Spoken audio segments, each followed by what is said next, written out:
গুরু club ঘোষিত আমাদের যে বিসিএস প্রিলিমিনারি সহ অন্যান্য চাকরির পরীক্ষার যেসব ক্লাসগুলোতে আমরা প্রতিনিয়ত অংশগ্রহণ করি, তারই ধারাবাহিকতায় আমরা আজ রয়েছি বাংলা সাহিত্যের ক্লাসে। বাংলা সাহিত্যের বিগত যে ক্লাসগুলো আমরা অংশগ্রহণ করেছিলাম, সেই ক্লাসগুলোরই একটি সারাংশ আজ আমরা তুলে ধরব।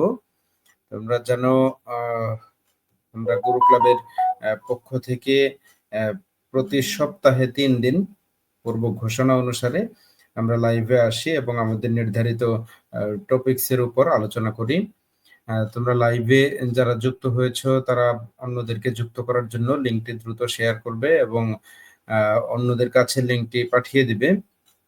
মন্তব্য করেছো মাইদুল ইসলাম, আসসালামু আলাইকুম স্যার, কেমন আছেন? ওয়ালাইকুম আসসালাম মাইদুল, ভালো আছি। লিঙ্কটি দ্রুত শেয়ার করবে এবং যারা নিয়মিত ক্লাসে আসে এবং যাদের ক্লাসে আসলে উপকৃত হবে বলে মনে করো তাদেরকে যুক্ত করার জন্য তোমরা দ্রুত এই লিঙ্কটি তাদের কাছে কপি করে পাঠিয়ে দিতে পারো। আরেকটি কাজ তোমরা করতে পারো, সেটি হচ্ছে মন্তব্যে তাদেরকে মেনশন করতে পারো যারা যুক্ত হলে এই লাইভ থেকে উপকৃত হবে। তোমরা আমাকে ঠিকমতো শুনতে পাচ্ছ কিনা, কেমন শুনতে পাচ্ছ, এই বিষয়ে তোমরা একটু মন্তব্যে জানালে আমি মূল আলোচনা শুরু করতে পারবো। আমাকে সঠিকভাবে তোমরা শুনতে পাচ্ছ কিনা?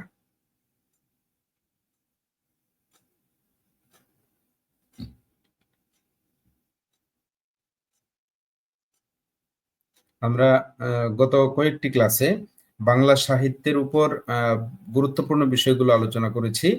এখানে আমরা বাংলা সাহিত্যের প্রাচীন যুগ থেকে শুরু করে আধুনিক যুগ পর্যন্ত যে জায়গাগুলো থেকে বিসিএস প্রিলিমিনারি সহ যে কোনো প্রতিযোগিতামূলক চাকরির পরীক্ষায় আমরা প্রশ্ন আসতে দেখি, সেই বিষয়গুলো নিয়ে আমরা গত কয়েকটি ক্লাসে আলোচনা করেছি। তোমরা যারা ছিলে তারা হয়তো জেনেছো।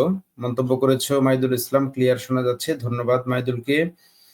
আমরা অন্যদেরকে যুক্ত করব, কমেন্টে তাদেরকে মেনশন করার মাধ্যমে যুক্ত করব অথবা আমরা লিঙ্কটি শেয়ার করব। আমরা বলছিলাম বাংলা সাহিত্যের যে বিষয়গুলো গুরুত্বপূর্ণ সেই বিষয়গুলো সম্পর্কে আমরা বিগত কয়েকটি ক্লাসে অংশগ্রহণ করেছি। যেই ক্লাসগুলোতে আমরা দেখেছি প্রাচীন যুগ থেকে মধ্যযুগ, এরপর রয়েছে আধুনিক যুগ, এর মধ্যে বিশেষ উল্লেখযোগ্য সাহিত্যিক হিসেবে আমরা রবীন্দ্রনাথ ঠাকুর এবং কাজী নজরুল ইসলামের সাহিত্য এবং তাদের সম্পূর্ণ জীবনের উপর গত ক্লাসে আমরা আলোচনা করেছিলাম। আজকের ক্লাসটি হচ্ছে, তোমরা শিরোনাম দেখে নিশ্চয়ই বুঝতে পেরেছো, আজকের ক্লাসটি আমরা এখানে মূলত আমরা যে বিষয় নিয়ে আলোচনা করব সেটি হচ্ছে বাংলা সাহিত্য অংশে যতটুকু আমাদের জানা দরকার, যেভাবে আমাদের পড়া দরকার, বিশেষ করে গুরু ক্লাবের অ্যাপ থেকে আমরা যেভাবে পড়ব, যেভাবে আমরা প্রতিনিয়ত পড়ছি, সেই বিষয়গুলো আমরা কিভাবে পাবো অ্যাপের মধ্যে, এই বিষয়গুলো নিয়ে আজ আমরা কথা বলবো। তোমরা আমাকে সঠিকভাবে শুনতে পাচ্ছ? কোনো সমস্যা হলে তোমরা অবশ্যই মন্তব্যে জানাবে। আমি শুরু থেকে তোমাদের একটু দেখিয়ে নিতে চাচ্ছি। সেটি হচ্ছে আমরা গুরু ক্লাবের হোম পেজ। এখানে তোমরা যেটি দেখতে পাচ্ছ সেটি হচ্ছে গুরু ক্লাবের, এটি হচ্ছে হোম পেজ, বা আমরা যদি ওই অ্যাপটিতে ইনস্টল করে প্রবেশ করি তাহলে আমরা প্রথম এই পৃষ্ঠাটি দেখতে পাই। আমরা যদি আরো একটু আগে থেকে আসি তাহলে আমরা এখানে দেখতে পাবো আমরা যদি প্লে স্টোরে যাই, এটি হচ্ছে প্লে স্টোরের একটা পৃষ্ঠা, যেখানে গিয়ে আমরা সার্চ করতে পারি। এখানে গিয়ে যদি আমরা গুরু ক্লাব লিখে GURUKLUB লিখে যদি আমরা সার্চ করি, তাহলে আমরা এই দ্বিতীয় যে অ্যাপটি রয়েছে, আমরা এই যে গুরু ক্লাব অ্যাপ বিসিএস এক্সাম লেখা যে অ্যাপটি রয়েছে, সেই অ্যাপটিকে আমরা ইনস্টল করার অপশন পাবো। সেখান থেকে আমরা ইনস্টল করলে, আমরা ইনস্টল করে যখন ওপেন করব, তখন আমরা এই পৃষ্ঠাটিতে চলে আসব। এটি হচ্ছে গুরু ক্লাবের অ্যাপ্লিকেশনটির মূল পেজ বা হোম পেজ। এই হোম পেজে তোমরা মাঝামাঝি যে লাল ব্যাকগ্রাউন্ডে একটি নাম দেখতে পাচ্ছ, বিসিএস প্রিলিমিনারি মাস্টারি, আমাদের এই কোর্সটির নাম, যে কোর্সটিতে আমরা 47টি কার্ড রেখেছি এবং প্রত্যেকটি কার্ডে ধারাবাহিকভাবে আমরা বিসিএস এর সম্পূর্ণ প্রিলিমিনারি সিলেবাসটিকে যুক্ত করেছি, যার মাধ্যমে আমরা শিক্ষার্থীদেরকে তাদের উপযুক্ত প্রস্তুতির জন্য যা বিষয় পড়া দরকার, যেভাবে তাদের প্রস্তুতি গ্রহণ দরকার, আমরা চেষ্টা করেছি আমাদের বিজ্ঞ কন্টেন্ট টিম এবং আমাদের দক্ষ আইটি টিমের মাধ্যমে আমরা আমাদের এই অ্যাপ্লিকেশনটিকে সাজিয়েছি, যেখানে তোমরা বিশেষ যে বৈশিষ্ট্যটি তোমরা এই অ্যাপ্লিকেশনটিতে লক্ষ্য করবে, সেটি হচ্ছে আমাদের এই 47টি কার্ডে আমরা একটা ধারাবাহিকতা বজায় রাখার চেষ্টা করেছি, এবং এই ধারাবাহিকতাটি হচ্ছে কেউ যদি একটি কার্ডে উত্তীর্ণ হতে না পারে, বা কেউ যদি একটি কার্ডে 65% মার্কস না পায়, তাহলে সে পরবর্তী কার্ডের জন্য অ্যালাউ হবে না। অর্থাৎ তুমি প্রত্যেকটি কার্ডে এখান থেকে তুমি এক্সপার্ট হয়ে যাচ্ছ, এখান থেকে মাস্টার হয়ে তুমি পরবর্তী কার্ডে যাচ্ছ। যেখানে তুমি বাজারের কোনো বই বা অন্য কোনো প্ল্যাটফর্ম থেকে শিখলে তোমার যে স্কিপ করার সম্ভাবনা, বা একটি অংশ বা কোনো চ্যাপ্টারকে না পড়ে যাওয়ার যে সম্ভাবনা, সেই জায়গাটি আমরা রাখিনি। এখানে প্রত্যেক শিক্ষার্থী যারা প্রবেশ করবে, তারা অন্যদেরকে তারা নিজেকে প্রস্তুত করার জন্য ধারাবাহিকতা অনুসরণ করেই তারা এগিয়ে যেতে পারবে এবং তাকে এগিয়ে যেতে হবে। এই বিষয়টি হচ্ছে গুরু ক্লাবের বিশেষত্ব, যেটি তোমরা হয়তো জানো। আমরা এখানে প্রথমে দেখতে পাচ্ছি, যদি আমরা এই কোর্সটিতে প্রবেশ করি, তাহলে আমরা এরকম একটি পৃষ্ঠা দেখতে পাবো। তোমরাও নিশ্চয়ই আমার সাথে দেখতে পাচ্ছ, যদি সমস্যা হয় আমাকে বলবে। এখানে ধারাবাহিকভাবে তোমরা মোট 47টি কার্ড দেখতে পাবে, যেই প্রত্যেকটি পার্টকে আমরা এক একটি কার্ড বলি। মূলত এটা হচ্ছে এখানকার পরিভাষা। মূলত এটা আমরা পার্ট বা কার্ড বা চ্যাপ্টার যাই বলি না কেন।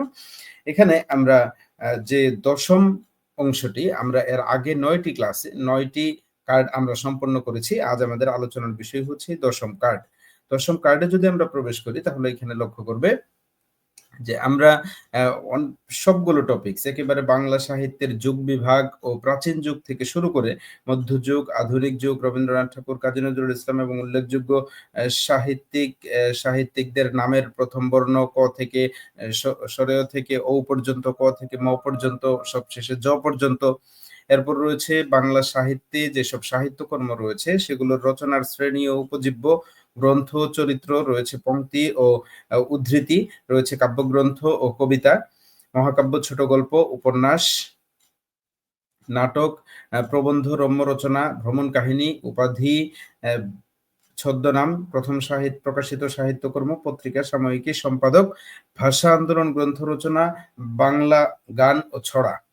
এই বিষয়গুলোকে আমরা আমাদের এই জায়গাতে আমাদের কন্টেন্ট টিমের মাধ্যমে আমরা এখানে সেই বিষয়গুলোকে নিয়ে এসেছি, যেগুলো বিভিন্ন সময় আমরা পরীক্ষায় আসতে দেখেছি, এবং সাধারণত বাংলা সাহিত্য অংশ থেকে এই জায়গাগুলো যদি একজন শিক্ষার্থী ভালোভাবে সম্পন্ন করে, তাহলে আমার বিশ্বাস তোমরা যে কোনো প্রতিযোগিতামূলক পরীক্ষায় আশানুরূপ ফলাফল করতে পারবে, সন্তোষজনক কিছু করতে পারবে। আমি কয়েকটি মন্তব্য দেখতে পাচ্ছি। মাহিদুল ইসলাম মন্তব্য করেছে, ৪৭টি কার্ড শেষ করলে কি প্রিলি পাস হবে? আমি নিশ্চিত করে বলতে পারি, যদি ৪৭টি কার্ড তুমি ভালো করে প্র্যাকটিস করো, আজকে আমি দেখাবো কিভাবে প্র্যাকটিসটি করতে হয়। ভালোমতো প্র্যাকটিস করো এবং পুরনো পড়াগুলো যদি তুমি রিভাইজ করো, এবং আমাদের এই কনটেন্টের জায়গা থেকে যে অংশগুলো তোমার কাছে অপরিচিত মনে হবে, সেগুলোকে তুমি যদি আলাদা নোট হিসেবে সংরক্ষণ করে সেটিকে বারবার রিভাইজ করতে থাকো, আমার বিশ্বাস নিশ্চিতভাবে বিসিএস প্রিলি সহ যে কোনো চাকরির প্রিলিমিনারি পরীক্ষায় তুমি উত্তীর্ণ হবে খুব সহজেই।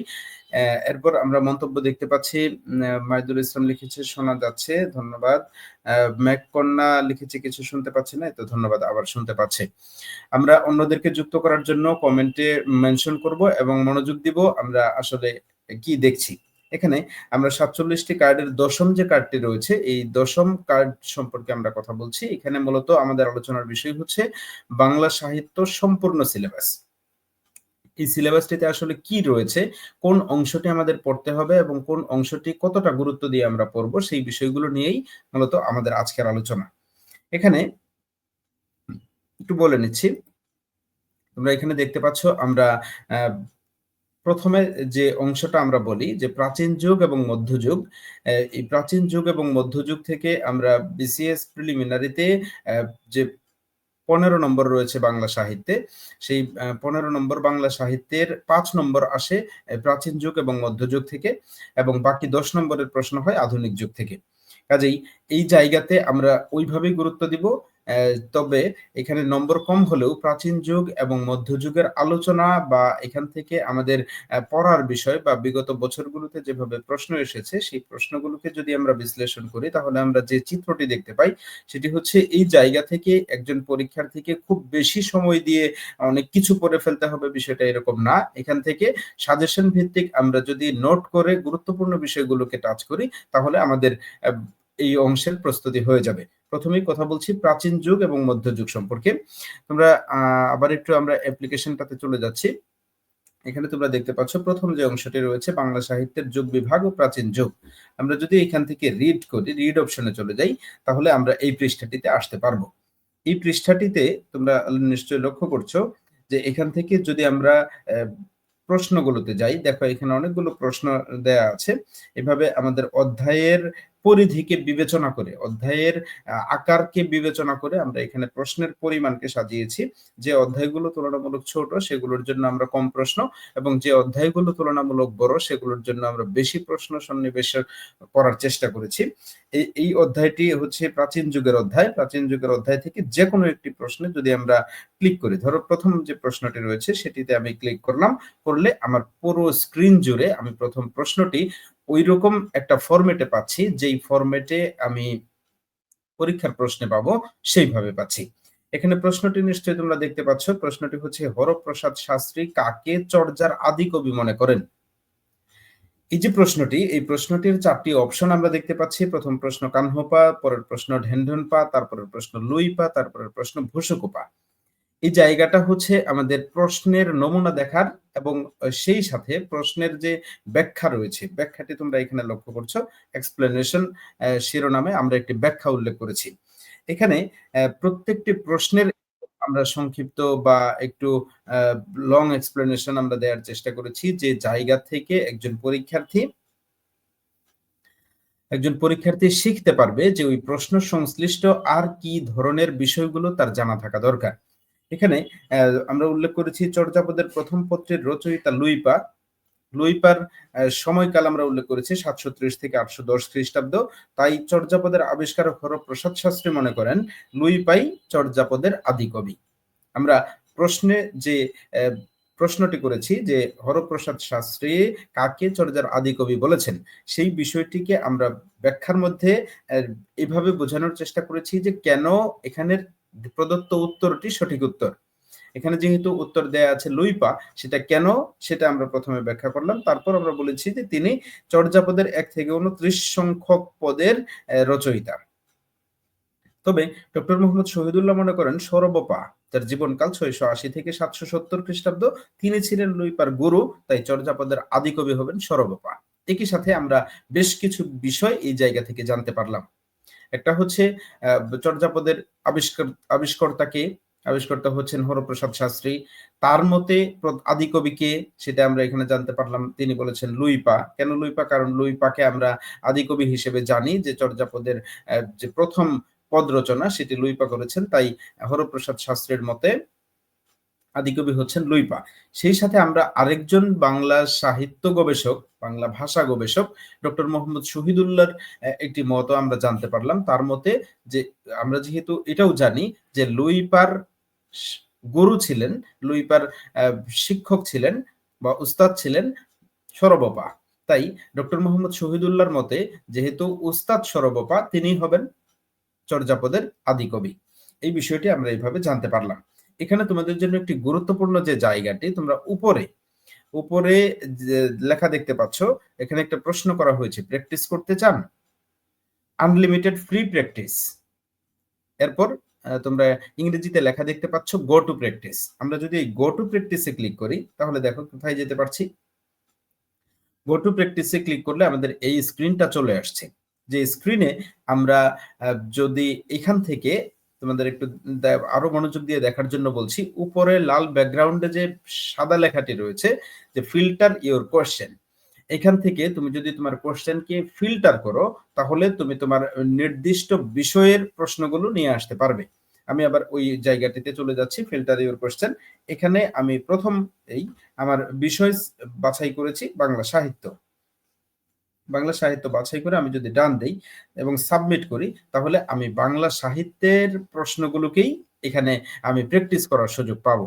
প্রথম যে প্রশ্নটি তোমরা এখানে দেখতে পাচ্ছ, প্রশ্নটি হচ্ছে তারাশঙ্কর বন্দ্যোপাধ্যায় রচিত গল্পগ্রন্থ কোনটি? এটি আমরা জানি আধুনিক যুগ থেকে, আধুনিক যুগের অংশ থেকে প্রশ্নটি আমরা পেয়েছি, যেটি আমরা তারাশঙ্করের জীবনী অংশে যদি আমরা যাই তাহলে সেখান থেকে আমরা এটি পড়তে পারবো। আমাদের যদি জানা থাকে আমরা এই প্রশ্নটি এখানে উত্তর করতে পারবো। এখানে নিয়ম হচ্ছে আমরা উত্তর করব, উত্তর করে সাবমিট করব। তার নিচে তোমরা আরো একটি অপশন দেখতে পাচ্ছ, প্লে গেম।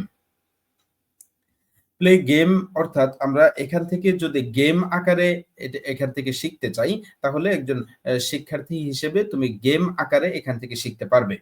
আমরা মোবাইলে অনেক অনর্থক সময় নষ্ট করি, আমরা মোবাইলে গেমস খেলে অনেক সময় নষ্ট করি, বা মোবাইলে আমরা অপ্রয়োজনীয় অপ্রাসঙ্গিক ভিডিও দেখে আমরা সময় নষ্ট করি। সেগুলো না করে আমরা যদি গেমের মাধ্যমে আমরা যদি মজার ছলে পড়াটা শিখতে পারি তাহলে এই পড়াটি বলা হয় যে এই পড়াটি মস্তিষ্কে গেঁথে যাবে, এই পড়াটি বেশি দিন মনে থাকবে। তাই আমরা এই জায়গা থেকে এভাবে পড়ার চেষ্টা করব। এখানে আমরা গেম আকারে শিখতে পারি, প্র্যাকটিস আকারে শিখতে পারি। এছাড়া যদি কোনো শিক্ষার্থী মনে করে যে আমি এখান থেকে শেখার পাশাপাশি আমি বইয়ের মতো করে আমার অংশটিকে আমি দেখতে চাই। তাহলে আমি আবার একটু বেঁকে যাচ্ছি, যেখান থেকে আমি বইয়ের মতো করে পড়তে পারবো। এখানে তোমরা দেখতে পাচ্ছ যে আমি আবার অ্যাপটিতে চলে গেলাম। অ্যাপটিতে যাওয়ার পরে প্রথম যে কোর্সটি আমি দেখতে পাচ্ছি বিসিএস প্রিলিমিনারি মাস্টারি কোর্স, এই কোর্সটাতে আমি যখন প্রবেশ করব তখন যে জায়গাটি থেকে আমি পড়তে চাই, আজকের আমাদের আলোচনার যে বিষয়টি 10 নম্বর কার্ড, সেইখানে আমরা চলে যাব।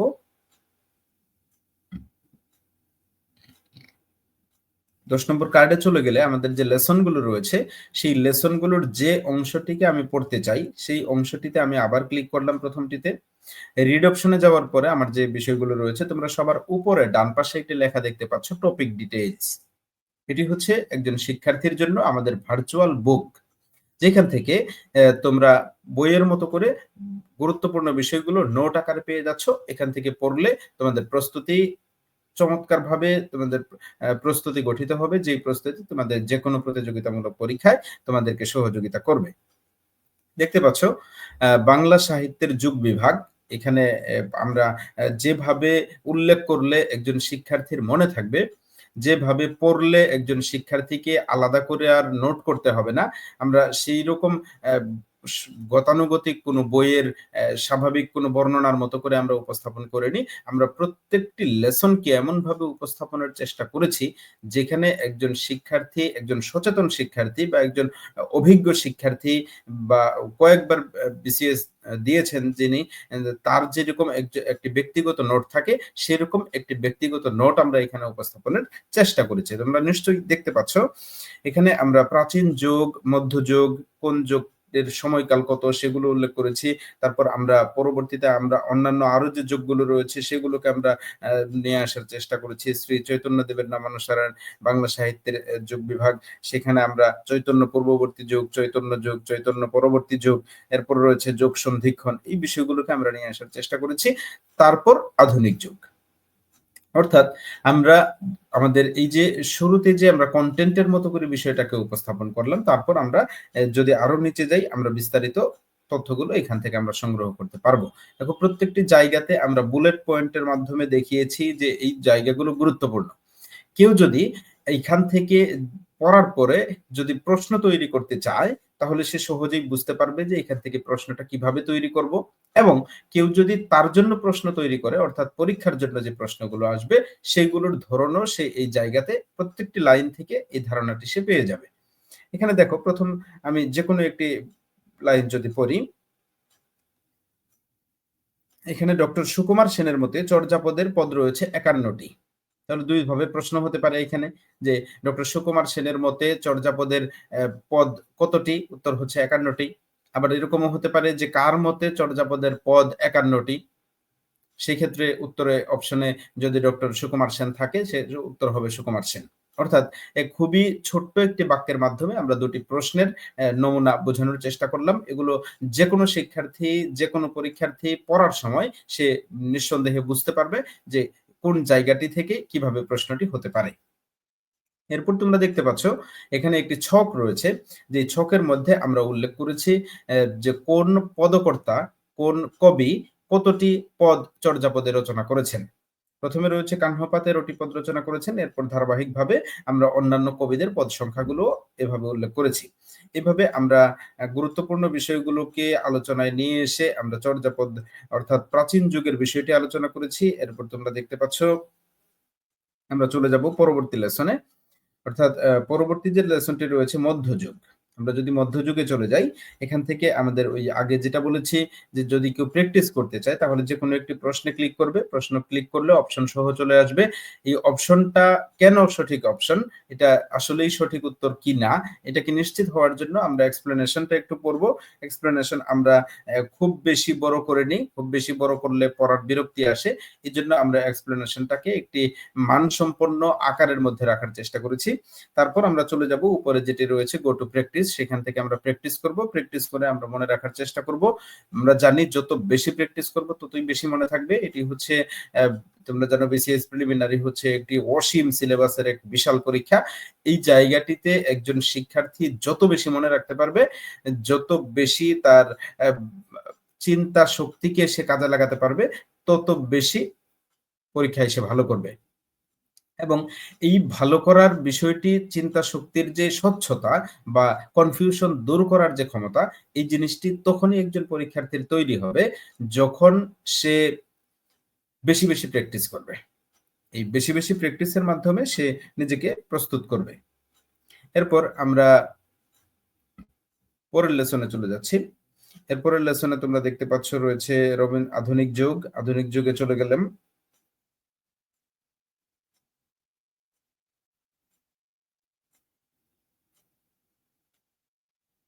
আধুনিক যুগে আসার পর আমরা যদি যেকোনো একটা প্রশ্নে চলে যাই, এখানে দেখো প্রথম একটি প্রশ্নে চলে গেলাম। প্রথম প্রশ্নটিতে কথোপকথন গ্রন্থটির রচয়িতা কে?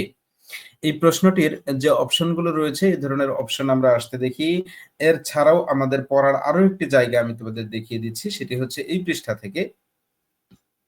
তোমরা সবার নিচে বাম পাশে একটি লেখা দেখতে পাচ্ছ, প্রিভিয়াস কোয়েশ্চেন। অর্থাৎ আমরা যে লেসনটিতে আছি, লেসনটি হচ্ছে আধুনিক যুগ, বাংলা সাহিত্যের আধুনিক যুগ। এই লেসন থেকে আমরা যদি প্রিভিয়াস কোয়েশ্চেন গুলো দেখি, তাহলে আমাদের ধারণা হবে যে বাংলা সাহিত্যের আধুনিক যুগের আমাদের কোন কোন বিষয়গুলো জানা দরকার, কোন বিষয়গুলো জানলে আমাদের বিগত বছরের প্রশ্নগুলো আমাদের পড়া হয়ে যাবে।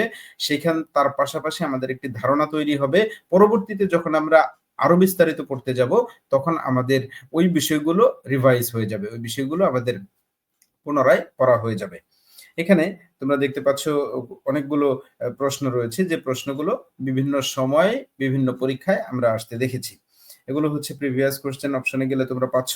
এছাড়াও আমরা যদি প্রত্যেকটি প্রশ্নে চলে যাই, এই প্রশ্নের অপশন এবং এক্সপ্লেনেশন আমরা দেখতে পাবো। এখান থেকে আমরা পড়ে নিব। তার পাশাপাশি উপরে রয়েছে গো টু প্র্যাকটিস, সেখানে গেলে আমরা প্র্যাকটিস করতে পারবো। এখান থেকে আমরা প্র্যাকটিস করে নেব। এরপর গেম আকারে বা প্লে গেমের মাধ্যমে, আমাদের গেম খেলার মাধ্যমে শেখার সুযোগ তো থাকছেই। সেই সাথে তোমরা নিচে আরো কিছু অপশন দেখতে পাচ্ছ। একটা হচ্ছে এক্সাম সেন্টার। এখান থেকে আমরা এক্সাম সেন্টারে প্রবেশ করতে পারবো। এটি হচ্ছে এক্সাম সেন্টার। তোমরা দেখতে পাচ্ছ আমাদের আগামী যে প্রশ্নগুলো রয়েছে, সেই প্রশ্নগুলোর একটি রুটিন এইখানে দেয়া আছে। মডেল টেস্ট প্রশ্নের এক্সাম হিস্ট্রি দেওয়া আছে। তার নিচে যদি আমরা যাই তাহলে দেখো এখানে লাইভ এক্সাম কামিং সুন একটা অপশন রয়েছে। এখানে আমাদের যে প্রশ্নগুলো আমরা আপলোড করি, যেমন ধরো আগামীকাল রাত্রে এখন থেকে শুরু করে ২৪ ঘন্টা পরে আমরা যে পরীক্ষাটিতে অংশগ্রহণ করব সেই পরীক্ষার ব্যাপারে আমাদের এখানে অ্যানাউন্সমেন্ট দেয়া থাকবে। এটি হচ্ছে এই জায়গাটি। তারপর রয়েছে লাইভ এক্সাম আর্কাইভস, বিগত প্রশ্নগুলো, বিগত পরীক্ষাগুলো যদি তুমি দেখতে চাও, অ্যানালাইসিস করতে চাও, সেগুলোর সুযোগ নিচে থেকে থাকছে। এই হচ্ছে আমাদের এক্সাম সেন্টার। তারপর আমরা নিচে দেখতে পাচ্ছি লাইব্রেরি। অর্থাৎ এখানে রয়েছে সম্পূর্ণ আ সিলেবাসের আলোকে একজন শিক্ষার্থীর যে জায়গাগুলো পড়া উচিত, যে জায়গাগুলো থেকে সে পড়বে, বিস্তারিত বিষয়গুলো এখানে তোমরা দেখতে পাচ্ছ। এখান থেকে সবগুলো দেখা যাবে। শো অল টপিকস এ গেলে, অর্থাৎ বিসিএস প্রিলিমিনারি পরীক্ষায় পিএসসি কর্তৃক প্রদত্ত যে সিলেবাস রয়েছে, যে টপিক গুলো রয়েছে, যে চ্যাপ্টার গুলো রয়েছে, সেই সবগুলো চ্যাপ্টার তোমরা একই সাথে এই লাইব্রেরি অপশন থেকে পেয়ে যাচ্ছ। এরপর রয়েছে ইনফো সেন্টার, যেখান থেকে আমরা কিছু তথ্য পাবো, যেখান থেকে আমরা কিছু নিউজ পাবো। আমরা যেকোনো নিউজ পোর্টালের মতো করেই আমরা গুরু ক্লাব থেকে গুরুত্বপূর্ণ নিউজগুলো পাবো। এখানে তোমরা একটি বিষয় লক্ষ্য করবে, যে নিউজগুলো একজন বিসিএস পরীক্ষার্থীর জন্য সাধারণ জ্ঞান বা বাংলা সাহিত্য বা অন্য যে কোনো বিষয়ের জন্য গুরুত্বপূর্ণ, যে ওই নিউজগুলো, ওই সংশ্লিষ্ট নিউজগুলোকে আমরা যুক্ত করার চেষ্টা করি। প্রথমে এখানে তোমরা দেখতে পাচ্ছ যে নিউজটি রয়েছে প্রতুল মুখোপাধ্যায়। তোমরা জানো গতকাল ২৫-এ গতকাল উনি পরলোক গমন করেছেন। তো তার যে তথ্যটুকু আমাদের দরকার, গত ১৫ই ফেব্রুয়ারিতে উনি পরলোক গমন করেছেন। উনার কি পরিচয়, কত সালে জন্মগ্রহণ করেছেন এবং ঠিক কি কারণে উনি আমাদের কাছে পরিচিত। অর্থাৎ একটা বইতে যদি প্রতুল মুখোপাধ্যায় সম্পর্কে পরবর্তীতে কোনো তথ্য আসে, তাহলে তার যতটুকু তথ্য থাকবে, তুমি যদি চিন্তা করো যে আমরা এখন ফেব্রুয়ারি মাসে আছি, ফেব্রুয়ারি মাস শেষ হয়ে যখন মার্চ মাসে যাব, তখন মার্চ মাসে গেলে আমরা কারেন্ট অ্যাফেয়ার্স কিনবো বা এই জাতীয় যে বইগুলো আছে সেগুলো যদি আমরা সংগ্রহ করি, সেই জায়গাগুলো থেকে আমরা যে তথ্যটি পাবো আজ থেকে ১৫ দিন বা ১ মাস পরে, সেই তথ্যটি তোমরা আজকেই, এখনই এই গুরু ক্লাবের অ্যাপ থেকে নিউজ সেকশন থেকে পেয়ে যাচ্ছ। এটিকে আমরা বলছি কারেন্ট অ্যাফেয়ার্স বা ইনফো সেন্টার। তো এই হচ্ছে মোটামুটি গুরু ক্লাব অ্যাপের ব্যাপারে তোমাদের ধারণা, যেগুলো আমি দেওয়ার চেষ্টা করলাম। যে বিষয়গুলো আমরা বিগত ক্লাসগুলোতে আলোচনা করেছি, সেই বিষয়গুলো আমি আবার একটু দেখিয়ে দিতে চাচ্ছি। তোমাদের যদি কোনো প্রশ্ন থাকে, প্রশ্ন করতে পারো। বাংলা সাহিত্য সম্পূর্ণ আমরা আজকের ক্লাসের পরে আমরা বাংলা সাহিত্য নিয়ে আলোচনা করব না। পরবর্তী কার্ড অনুসারে এরপরের যে বিষয় রয়েছে ইংরেজি, আমরা ইংরেজির বিভিন্ন চ্যাপ্টার নিয়ে কথা বলবো আগামী ক্লাসগুলোতে। আজকে তোমরা বাংলা সাহিত্য নিয়ে আর যদি কোনো কিছু জানতে চাও, বা গুরু ক্লাব অ্যাপ ব্যবহারের ক্ষেত্রে যদি কোথাও কোনো ইস্যু ফেস করো, অথবা বিসিএস প্রিলিমিনারি পরীক্ষা সংক্রান্ত যদি তোমাদের কোনো জিজ্ঞাসা থাকে, সেগুলো শুনতে চাচ্ছি, মন্তব্যে তোমরা করবে। পরবর্তীতে যারা এই ভিডিও দেখার জন্য আসবে, তারাও মন্তব্য করলে আমি তোমাদের সাথে সবসময়ই আছি। যেকোনো সময় যেকোনো প্রশ্নের উত্তর প্রদানে আমাকে তোমরা কাছেই পাবে। আমি গুরু ক্লাবের পেইজে বিভিন্ন প্রশ্নের, বিভিন্ন মন্তব্যের উত্তর দিয়ে থাকি। তোমরা লক্ষ্য করবে সেখান থেকে তোমরা যেকোনো জিজ্ঞাসার উত্তর পেয়ে যাচ্ছ। মোট কথা, এখানে আমি সবসময়ই যেটা বলি যে বিসিএস হচ্ছে এমন একটি যাত্রা, যে যাত্রাটি হচ্ছে একজন শিক্ষার্থীর জন্য খুব দ্রুত কোনো কিছু পাইয়ে দিবে না, আবার খুব অনিশ্চিত বিষয়টা সেরকমও নয়। এখানে যেকোনো ব্যাকগ্রাউন্ড থেকে আসা যেকোনো ছাত্র, যেকোনো শিক্ষার্থী, তার ধৈর্য, তার পরিশ্রম এবং তার একাগ্রতা, আত্মবিশ্বাস যদি রেখে এগিয়ে যেতে চায়, তাহলেই তার সফলতা সুনিশ্চিত। তোমাদের যদি কোনো প্রশ্ন থাকে, সেই প্রশ্নের উত্তর প্রদান করব। সেটা যেকোনো বিষয় সংশ্লিষ্ট প্রাসঙ্গিক প্রশ্ন হতে পারে। সেই আশাবাদ ব্যক্ত করে সবাইকে ধন্যবাদ জানিয়ে এবং আগামী যে ক্লাসটি হবে রুটিন অনুসারে, সেই ক্লাসে তোমাদের সময় মতো উপস্থিতি কামনা করে এখানেই বিদায় নিচ্ছি। ধন্যবাদ সবাইকে।